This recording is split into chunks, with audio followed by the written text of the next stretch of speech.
This video gives a quick tutorial on various methods of using ID cards with the Look2 software. We'll show how it gets used in registration and optionally inventory, and then explore various options for the IDs themselves.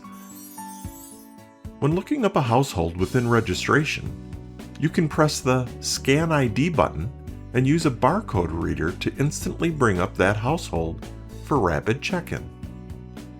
If the majority of your guests have ID cards, you can set the Auto Start Barcode to True, so the barcode search dialog comes up automatically. In inventory, you can set up the system to scan ID cards upon checkout as well.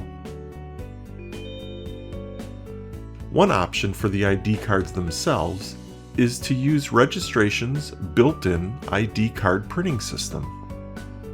In configuration settings, you can go to the online image library to see some examples of ID card templates. Right-click and copy a starting template, then double-click the ID card image in the settings screen. Paste, then edit the top section as desired. The bottom 2/3 are reserved for the software to print the name and barcoded ID. Make sure your ID printer is defined, and you can press the Test ID button to try it out. When working with an actual household, simply press the Print ID Card button within the registration screen. You are given a chance to modify the names prior to printing. As for the printer itself, there are several possibilities. A professional-looking ID can be made using dye sublimation printers for CR80 size plastic cards. The blanks are relatively inexpensive, and even cheaper if buying in bulk. They produce durable, high-quality IDs within seconds at the press of a button.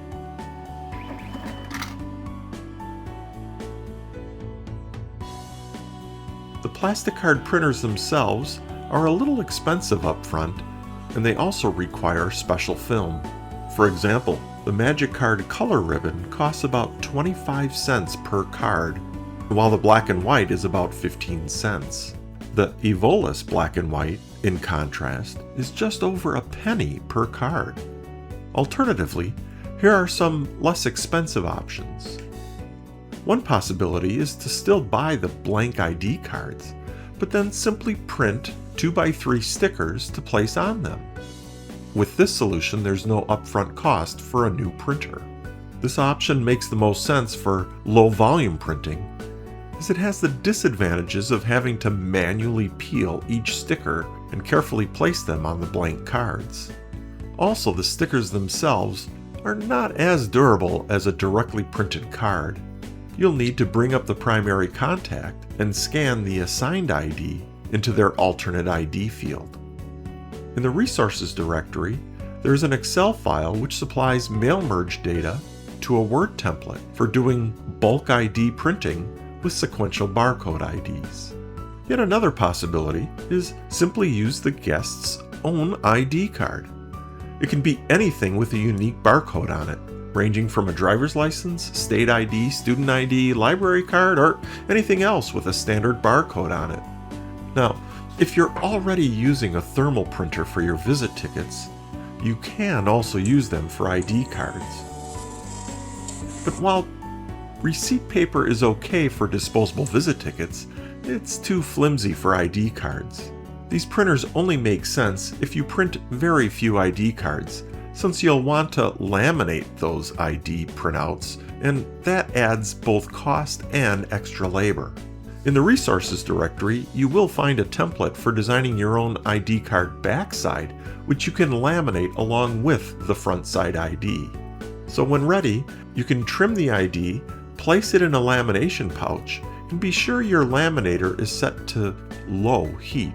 Having it too high can make the thermal paper look gray.